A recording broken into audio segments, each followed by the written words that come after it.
My name is Camilla Rhodes, and I'm a 68-year-old retired teacher from Kansas. I've always been a woman of faith, but what happened to me in the spring of 2010 would forever redefine what that really meant.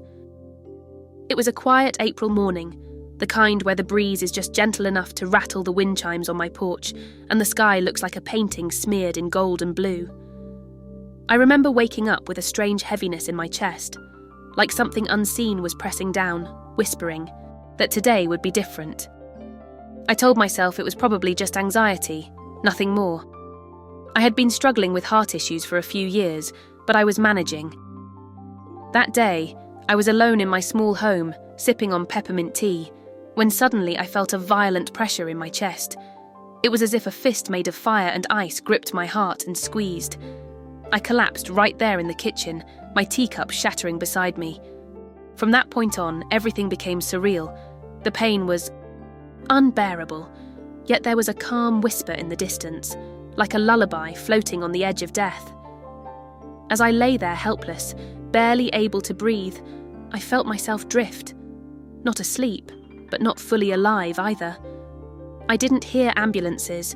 I didn't see flashing lights.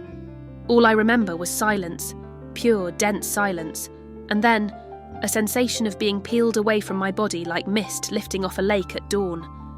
Suddenly, I was floating just above myself. I could see Camilla, my body, lying there on the floor, eyes closed, one hand clutching her chest, the other outstretched toward the broken glass. But I felt no fear. In fact, I felt lighter than I had ever felt in my life, as though every pain, worry, and memory had been lifted off me. I was looking down at what used to be me, and yet I was still fully myself, conscious, aware, present. Then everything began to shift. The kitchen, the walls, the ceiling, all of it dissolved into a glowing white mist. It wasn't blinding, just full. Like light and air had merged into one living thing. I didn't walk. I moved effortlessly, as though the air itself carried me forward. That's when I saw him. A figure stood at the end of this radiant tunnel, glowing brighter than 1,000 suns, but not hurting my eyes. I didn't need to ask who it was. My soul just knew. It was Jesus. He didn't speak at first, but he smiled. Oh, what a smile. It wasn't just warm. It knew me. Every secret, every tear, every prayer I had whispered in the dark, he knew them all, and I felt it in that single gaze. Tears filled my eyes, not out of sadness, but out of overwhelming love. And then he spoke, his voice like the sound of rivers and thunder all at once. Camilla, you have been faithful. Come, let me show you. I followed Jesus, or maybe I was just gliding behind him, into what can only be described as the most breathtaking place I had ever seen. Imagine a garden so vast it touches the horizon, yet so intimate you feel as if it was created just for you. The colours weren't like earthly colours. The grass shimmered with a hue of emerald I didn't know existed, and the flowers sang, not audibly, but their presence resonated with melodies deep inside my spirit. There was no sun, yet everything glowed. It was like the light came from within the things around me. Trees with leaves like silver lace, rivers clearer than glass, and a fragrance in the air that seemed to tell stories of peace and joy. But what moved me the most was the presence of souls, beings of light. Some looked like people I had once known. My grandmother stood beneath a tree, radiant and young, smiling at me as if she had been waiting decades just to say, "See, I told you it's real." Jesus walked with me through the garden, and every step brought memories to life. Not just mine, but others. I don't know how to explain it. He was showing me the consequences of my kindness, even in moments I had forgotten. A child I once comforted in class after she lost her pet. An old man I smiled at in the grocery store. My quiet prayers for a neighbour I barely knew. Each act was a seed, and here in this place, I saw the flowers they had become. And then we came to a small crystal pool. Jesus gestured toward it, and when I looked in, I saw scenes from my life. both beautiful and heartbreaking. I saw myself as a little girl, sitting alone in my bedroom after my father left. I saw myself at 17, clutching my Bible, praying to God to help me forgive. I saw the time I almost gave up on life entirely, sitting in my car in a storm, shouting into the void. But with each painful image, I saw Jesus was there, sometimes standing behind me, sometimes holding my hand, even when I couldn't see him. Tears flowed freely down my face. "I didn't know you were always there," I whispered. He looked at me, eyes deeper than oceans, and said, "I have never left you, not for one moment." Then he quoted, "Before I formed you in the womb, I knew you, and before you were born, sanctified you." Jeremiah 1:5. The words wrapped around me like a blanket, soothing places inside me that had never known healing. Just then, a group of children came running through the garden. They were laughing, chasing butterflies that sparkled like gems. One of them stopped in front of me, a girl with wide brown eyes and freckles scattered like constellations across her cheeks. She looked familiar, but I couldn't quite place her. She smiled and said, "Tell them, Miss Camilla. Tell them what you saw. Don't forget." Jesus turned to me, solemn now. "You still have work to do." I felt my heart sink. "But I want to stay here," I said, my voice cracking. "I've never felt so loved, so whole." He reached out and touched my shoulder, and in that instant, I felt every broken piece in me restored. Then he said something I'll never forget. "My daughter, what I've shown you is real. But now, it's time to tell the world. Go and speak of my love." The moment Jesus said, "You still have work to do," something inside me broke. I wanted to fall to my knees, to cling to him like a child desperate not to be separated from a parent again. Every fibre of my being longed to remain in that sacred place where sorrow could not survive, and love was not just a word, but a living force that pulsed in the very air I breathed. "But Lord, I don't want to go back," I pleaded, my voice trembling. "Please, not after seeing all this, not after feeling you like this." He looked at me with eyes that held both the weight of eternity and the tenderness of a father. Then he gently cupped my face and said, "Camilla, my love, you are my vessel. There are souls waiting to hear what you now know is true. What I've shown you is not just for you. It's for the weary, the broken, the forgotten. They must know I am real. I am near, and I am coming soon." His words hit me like a wind that doesn't just touch the skin but rearranges your bones. I knew he was right. I had lived in a world that was desperate for hope, but terrified to believe in it. People were hiding behind masks, numbing themselves with distractions and addictions, not knowing that the answer their souls cried for had always been reaching out to them. Jesus stepped back, and suddenly, the garden began to fade into a gentle golden mist. I turned to see the girl with the constellation freckles once more. She waved goodbye, whispering something I couldn't quite hear, but I felt it echo in my spirit like a prayer being answered in reverse. Then a voice thundered, not from the sky, but from deep within my being.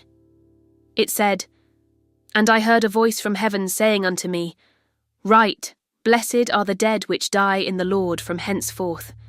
Yea, saith the Spirit, that they may rest from their labours, and their works do follow them." Revelation 14:13.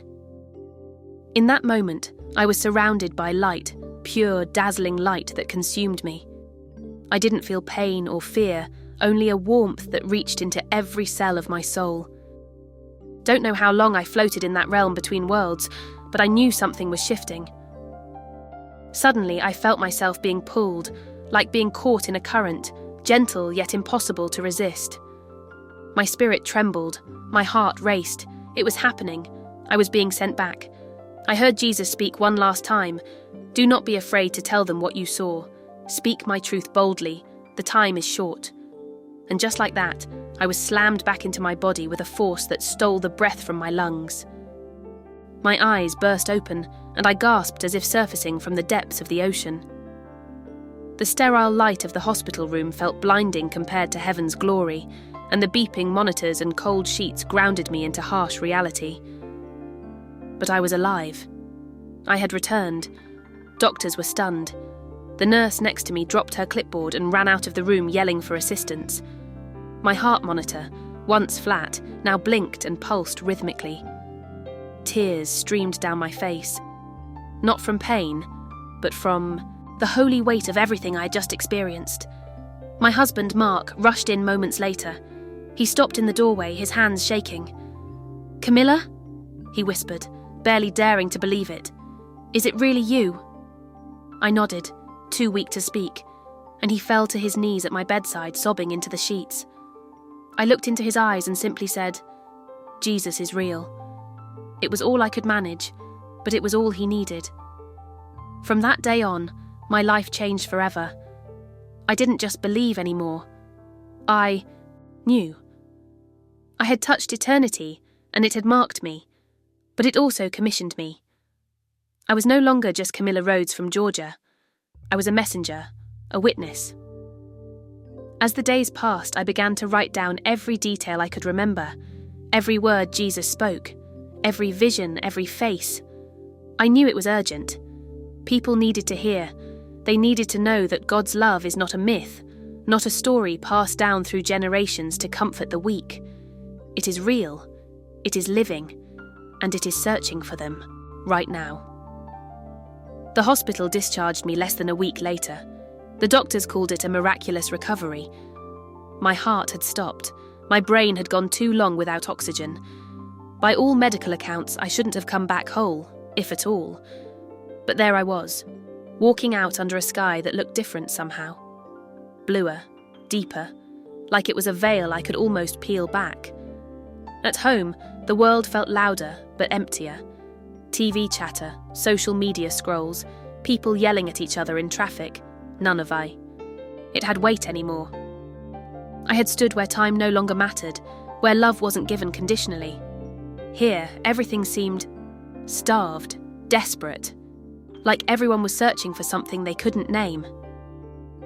I stayed quiet for the first few days. Mark watched me like I might vanish again.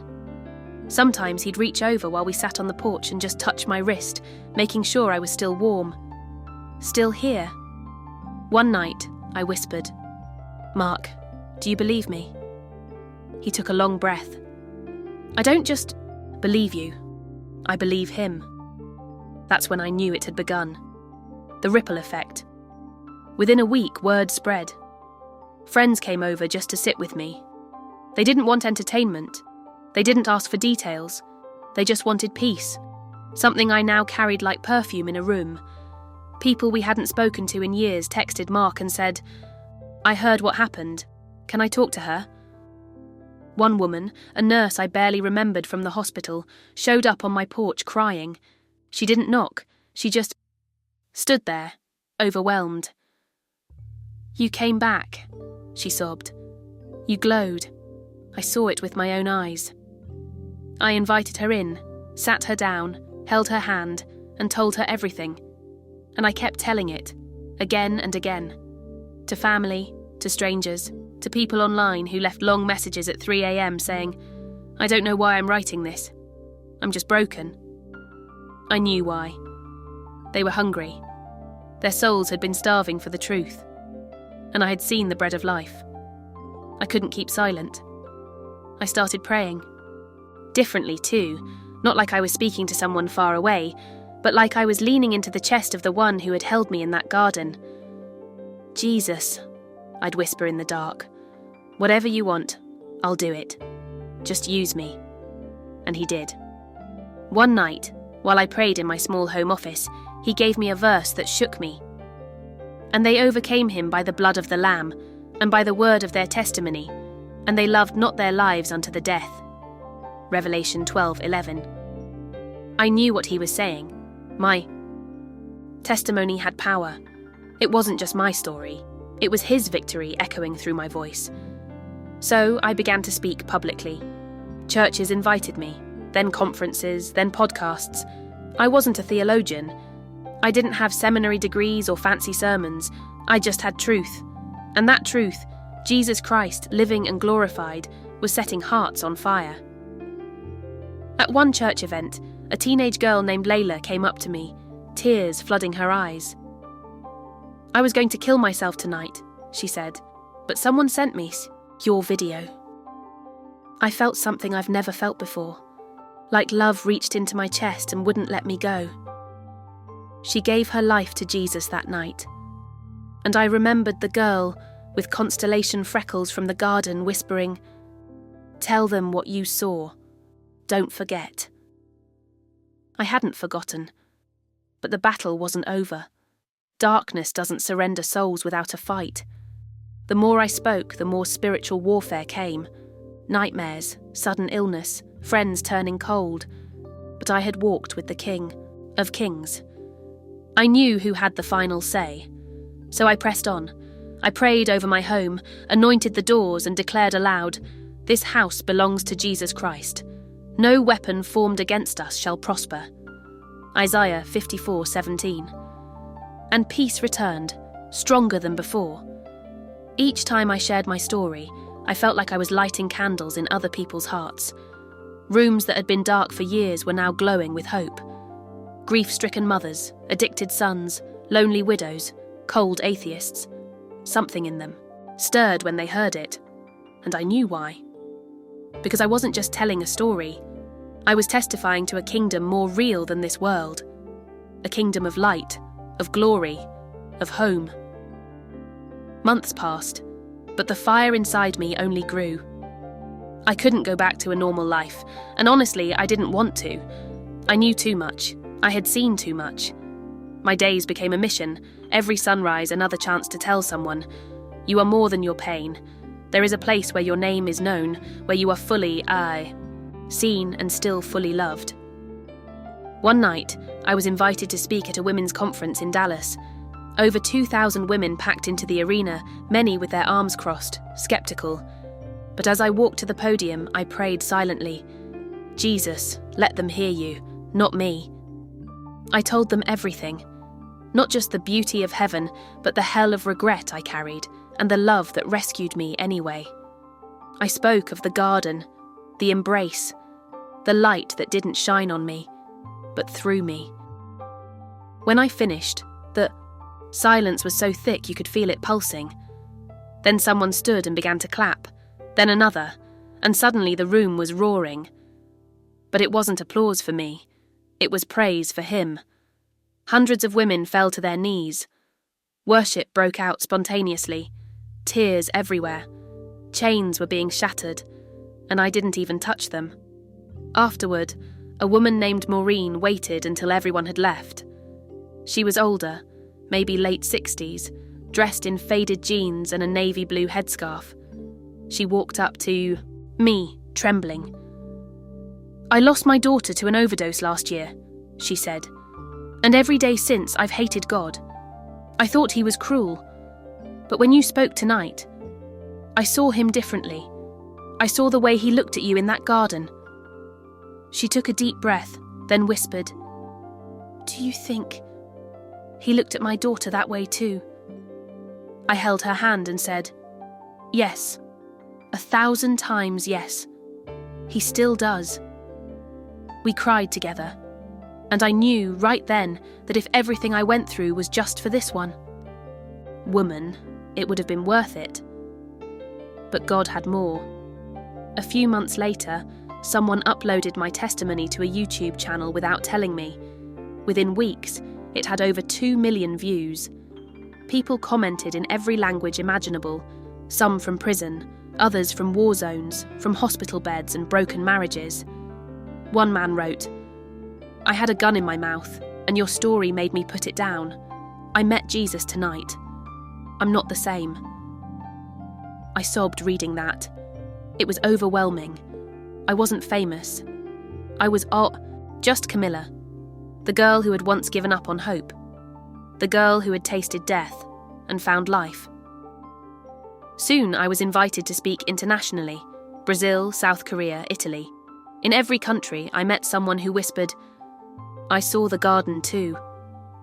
and we would lock eyes like survivors of the same shipwreck. We knew. But there's one moment I haven't shared publicly, until now. It happened a year after my return.